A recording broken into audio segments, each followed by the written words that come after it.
Bientôt, le recensement de la population congolaise, opération qui a fait objet d'une séance de travail entre l'ONIP et la CENI, tenue ce vendredi 9 août au siège de la centrale électorale.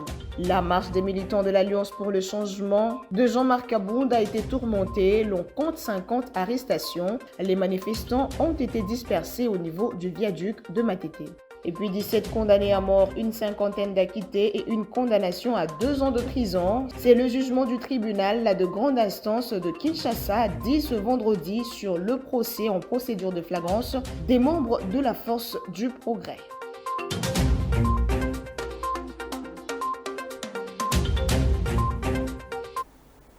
Grande édition du journal télévisé. Madame, Monsieur, bonsoir et bienvenue à tous. Le recensement de la population congolaise se fera très bientôt.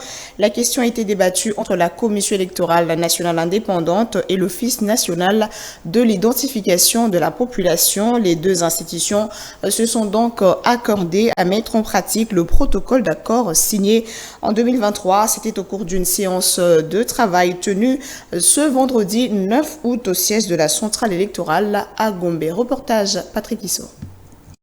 L'ONIP et la CENI tiennent à relancer le processus de la mutualisation des stratégies en vue de l'identification de la constitution du fichier général de la population et de la délivrance des cartes d'identité aux Congolais. C'est dans ce cadre que les responsables de ces deux institutions ont échangé. Le deuxième vice-président représentant le président de la CENI a rappelé à l'ONIP le protocole d'accord signé en 2023. Nous venons de relancer les travaux pour que les activités reprennent le plus tôt que possible.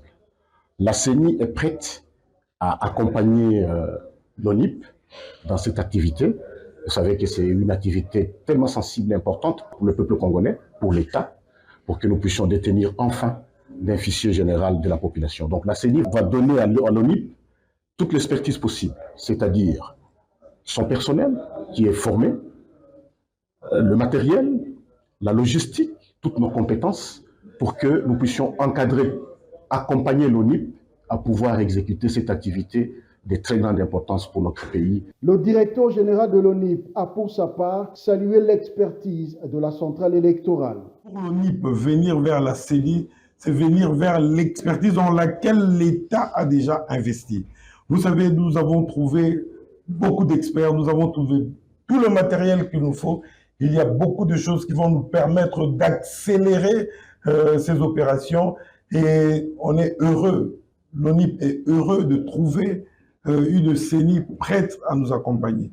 Donc nous allons en profiter pour aller jusqu'au bout et bientôt tout va commencer pour donner les cartes d'identité notamment et surtout de constituer le fichier général de la population en RDC. Avec cet échange et cette volonté exprimée par ces deux institutions, il y a lieu de croire, d'ici peu, les Congolais auront leur carte d'identité et le pays connaîtra le nombre exact de sa population.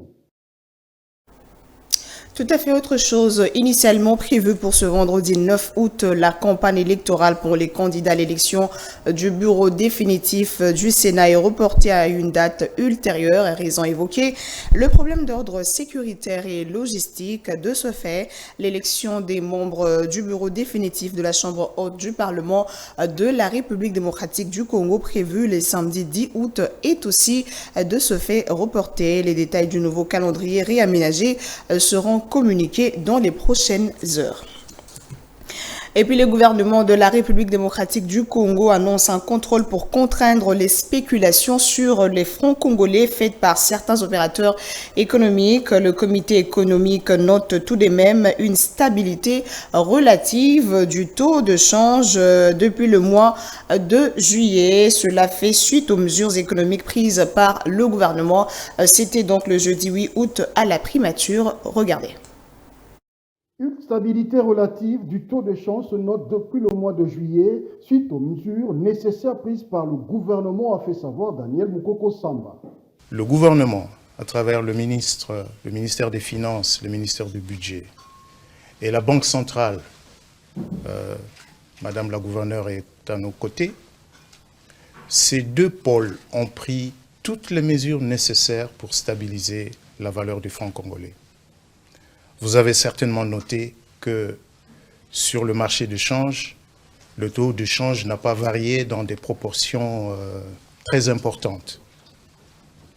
C'est parce qu'il y a eu un effort de resserrement du budget, de resserrement des dépenses publiques pour une meilleure qualité de la dépense publique, mais aussi pour une meilleure répartition des dépenses publiques à travers le territoire national. De la même manière, la Banque centrale fait les efforts qui sont attendus d'elle pour intervenir sur le marché de change chaque fois que cela est nécessaire. Les spéculations du franc congolais faites par certains opérateurs économiques n'est pas appréciée par le gouvernement. De ce fait, un début de contrôle pour contraindre ces spéculations a été annoncé. En plus du fait que nous allons continuer les efforts qui ont été entamés au niveau de la Banque centrale et au niveau du Trésor, il y a des opérations de contrôle qui vont être effectuées pour que les différents opérateurs économiques reviennent à la raison, cessent de spéculer sur le franc congolais et fassent confiance au gouvernement, à la Banque centrale, parce que nous avons un seul objectif, c'est de stabiliser le franc congolais et bien sûr d'obtenir aussi une réduction des prix des denrées de première nécessité, mais les mesures portant sur les prix des denrées de première nécessité seront prises et annoncées demain au cours du Conseil des ministres. Depuis son entrée en fonction, le gouvernement souminois milite pour la maîtrise de l'inflation et la stabilisation de la monnaie locale, cela dans le but de baisser le coût du panier de la ménagère. Et de l'autre côté, les centres culturels et artistiques de l'Afrique centrale sera bientôt inauguré pour le bonheur des artistes de la sous-région. La première ministre s'en est rendu compte le jeudi 8 août 2024. C'était à l'issue de la visite effectuée sur place, dotée de plusieurs salles et amphithéâtres. Ce site abrite également les locaux de l'Institut national des arts. Patrick, qui se revient. C'est une visite d'inspection qu'a effectuée la Première ministre au Centre culturel et artistique de l'Afrique centrale. Judith Soubinois s'est rendue compte du travail réalisé par l'entreprise chinoise Beijing Urban Construction Group. Accompagnée des quelques membres de son gouvernement, la chef de l'exécutif national a visité la grande salle de spectacle de 2000 places avec une scène modulable aux chambres des hôtes, la salle de danse et les amphithéâtres de 800 et 300 places. Une satisfaction pour la Première ministre pour ce centre qui va permettre de développer la culture congolaise. Ma visite, c'était plutôt de voir comment ce centre culturel qui va permettre de développer l'expression de la culture de la République démocratique du Congo, la culture congolaise, comment on va pouvoir s'exprimer à travers ce bâtiment, comment tout ça est mis en place pour assurer qu'on puisse déjà l'inaugurer très rapidement et qu'ensuite les activités qui sont liées à ce centre, je veux dire par là que ce soit un théâtre avec une scène qui va pouvoir être utilisée, comment on appelle ça, un centre, une capacité d'avoir un site d'enregistrement de la même manière qu'on va avoir l'INA avec des auditoires et un centre d'hébergement. Tout ça, c'est juste pour assurer qu'on puisse vraiment aller vers la promotion de la culture de l'art, mais toute autre activité créatrice. Et ça pourra aussi être un centre d'activité qui pourra générer un certain nombre de ressources pour le développement de notre pays. Pour ce qui est de la gestion de ce centre culturel, la ministre de la Culture s'assure d'un point de vue procédural à avoir une unité qui aura à gérer ce site, a fait savoir la Première ministre. Madame la ministre de la Culture est en train de travailler sur ça d'un point de vue réglementaire pour assurer qu'on va avoir l'unité de gestion et que ce soit d'un point de vue procédure fait de manière correcte. En croit Judith Soubinois, le centre culturel et artistique de l'Afrique centrale, construit sur 83 000 m², a coûté près de 100 millions de dollars à la République démocratique du Congo et sera très bientôt inauguré. C'était les gardes civils à l'époque.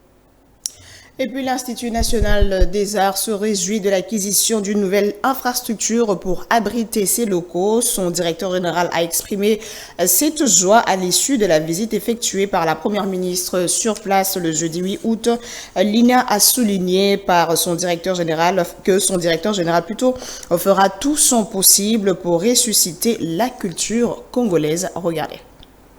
Cet espace de 93 000 m² abritera également l'Institut national des arts, INA. L'ensemble des travaux lancés en 2019 par le président de la République a coûté 100 millions de dollars à la nation, de quoi rendre fiers les gestionnaires de l'INA qui promettent de ressusciter toute la culture congolaise.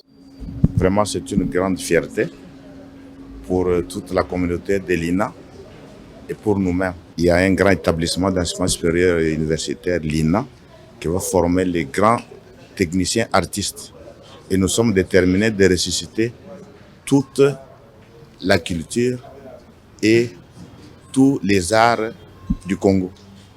Si vous voulez les 450 ethnies, avant d'aller en Afrique et dans le monde, il faut que chacun se retrouve à travers cette école de l'INA.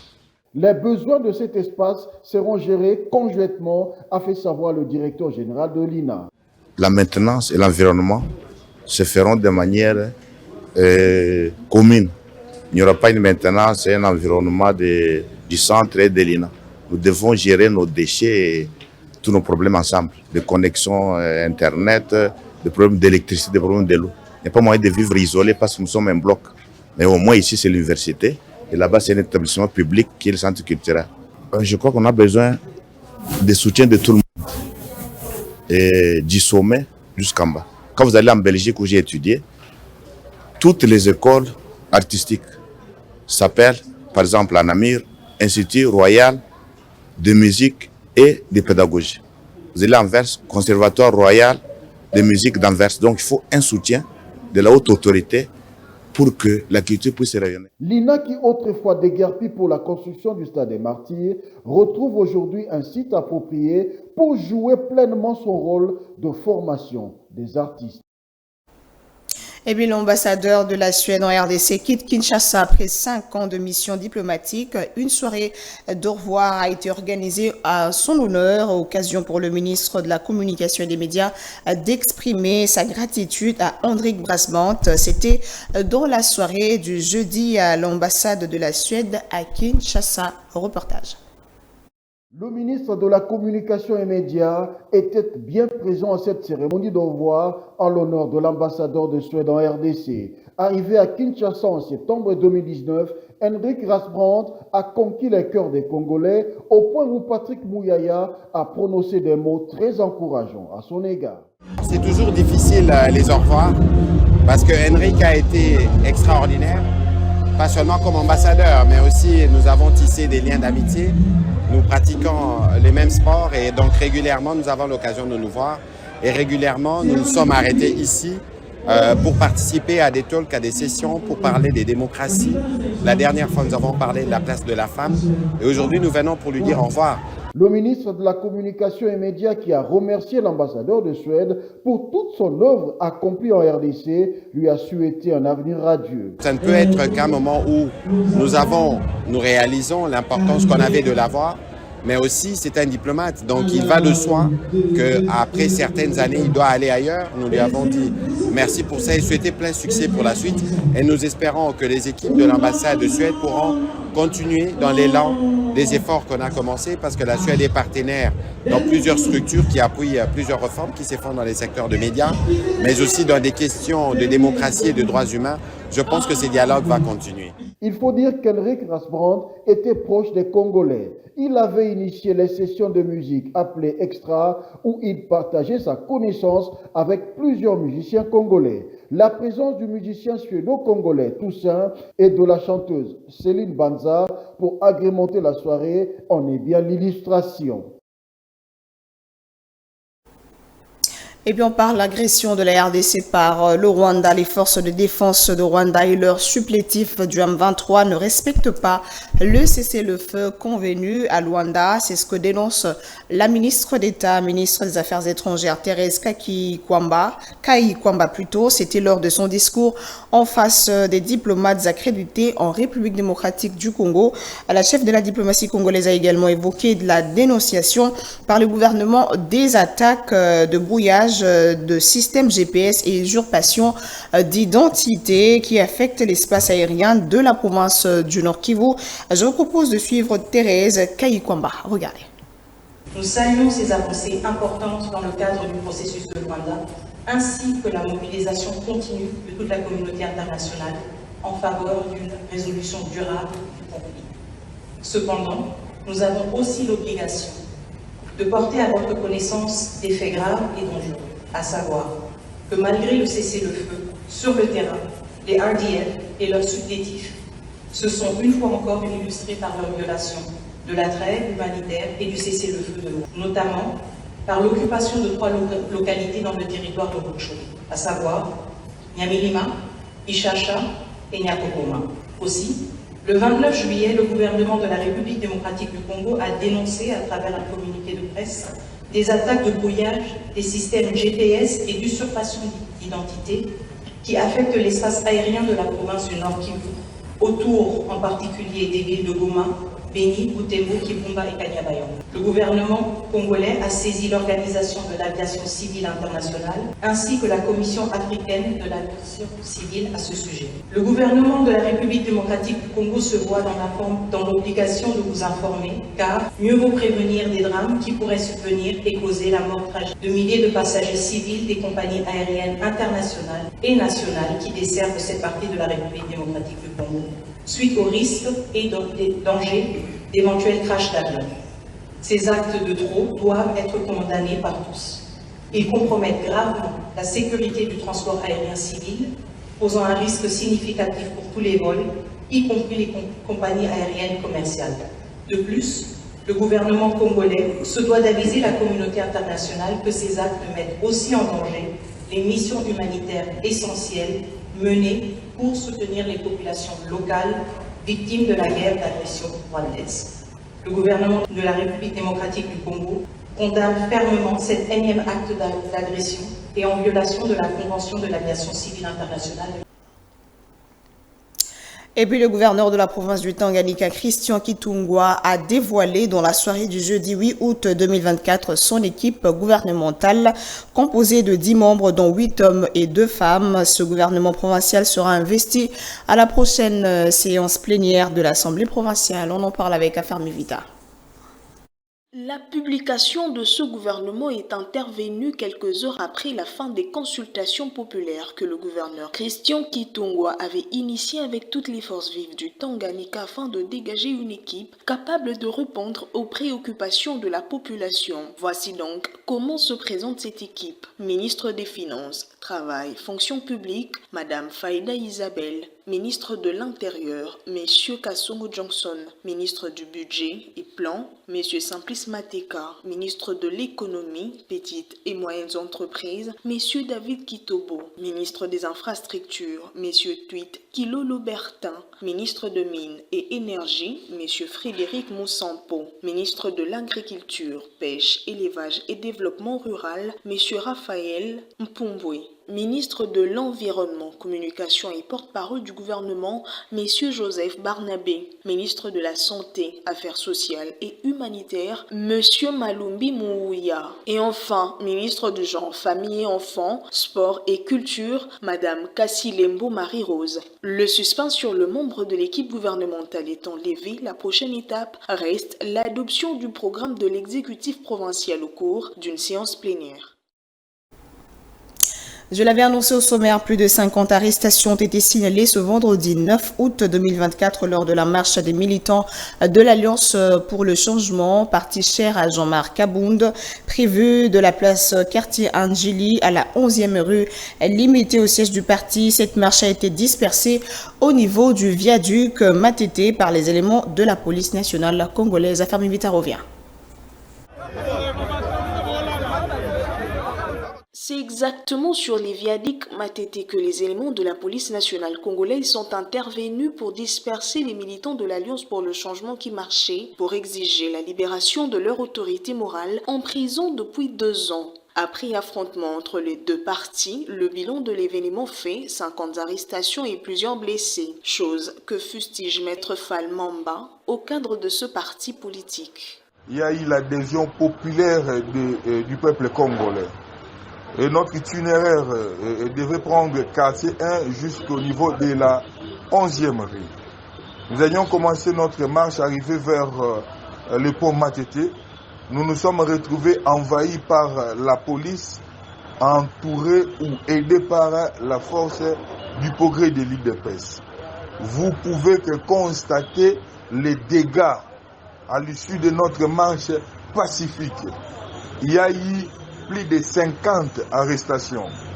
Il y a plusieurs blessés. Ce haut cadre de l'Alliance pour le changement dit n'est pas baisser le bras jusqu'à obtenir gain de cause. Rappelons que la marche pacifique de l'Alliance pour le changement devrait commencer à la place Ndjili quartier 1 pour chuter à la 11e rue Limité.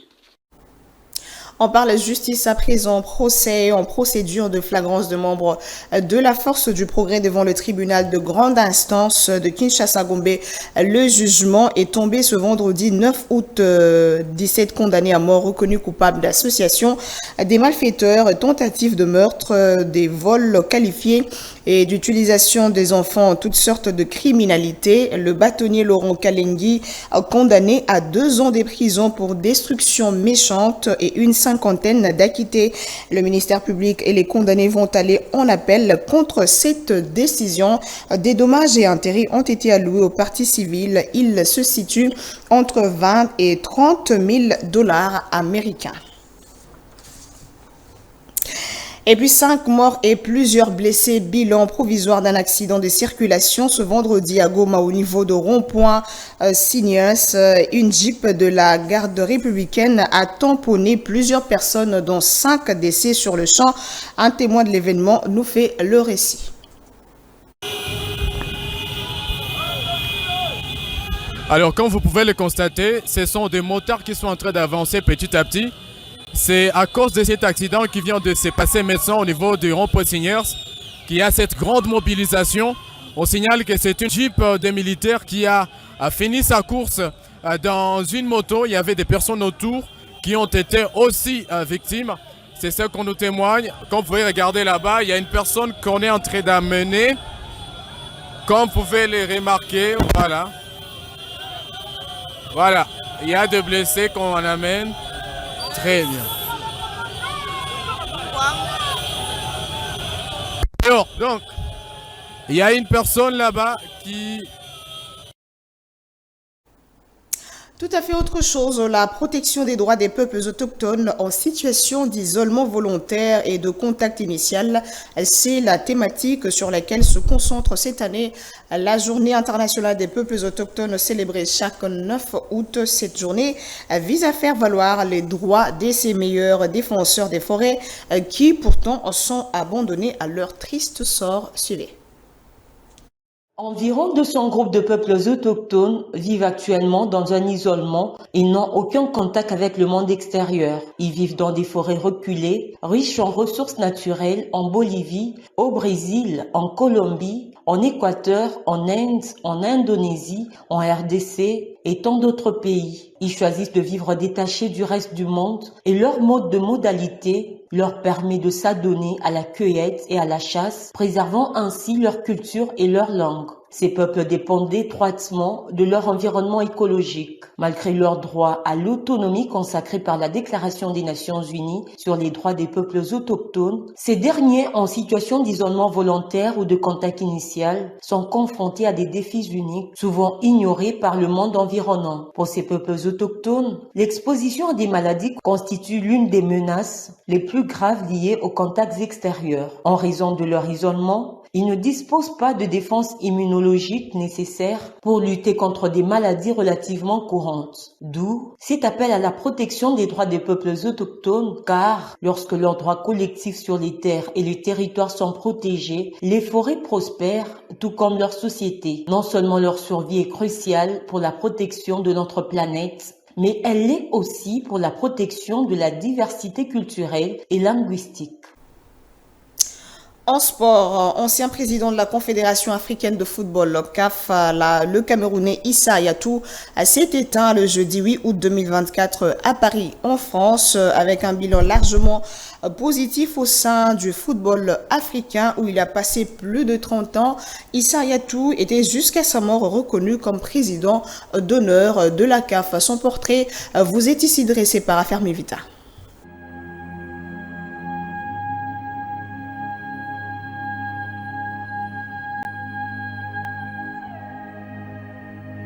Alors qu'il s'apprêtait à célébrer ses 78 ans d'âge, le Camerounais Issa Hayatou, grande figure du football mondial et 5e président de la CAF, soit de 1988 à 2017, est décédé à Paris en France le jeudi 8 août 2024. Celui qui aurait passé près de 30 ans à la tête du football africain est né à Garoua, dans le nord du Cameroun, le 9 août 1946. C'est en mars 1988 à Casablanca au Maroc qu'il est élu président de la CAF. C'était en remplacement de l'Éthiopien Tessama décédé en 1987 après 15 ans de présidence. Issa Hayatou a exercé des responsabilités dans le monde du football au-delà du continent. Le 8 octobre 2015, à la suite de la suspension du Suisse Sepp Blatter, il devient président par intérim de la Fédération internationale du football association FIFA. Il a dirigé le congrès extraordinaire qui a abouti à l'élection remportée par le Malgache Ahmad, son challenger. C'est sous son régime que la Coupe d'Afrique des Nations CAN est d'abord passée de 8 à 12 équipes en 1992, puis à 16 nations en 1996. C'est aussi pendant son mandat que l'Afrique a obtenu sa seule organisation jusqu'ici d'une phase finale de la Coupe du monde de football Afrique du Sud 2010, en plus de 5 places attribuées au continent. Issa Hayatou est à l'origine de la création de la Ligue des champions de la CAF 1997 et de la Coupe de la Confédération de la CAF 2004. Durant son parcours sportif, tout n'a pas été rose pour cet ancien athlète et basketteur. Il a souvent été qualifié de dictateur africain dans la mesure où, lui seul, savait comment museler ou écarter ses adversaires. Jusqu'à sa mort, il était reconnu comme président d'honneur de la CAF, un statut qui lui a été accordé au cours d'une assemblée générale en janvier 2021. On finit avec cette actualité en dehors de nos frontières. Des milliers de Palestiniens ont été contraints de fuir leur maison après que l'armée israélienne a ordonné une nouvelle évacuation massive. Depuis 2 mois, cette zone est régulièrement ciblée par des frappes aériennes et des opérations terrestres. Celles-ci augmentent la pression sur les habitants. Regardez. L'armée israélienne a justifié ces nouvelles évacuations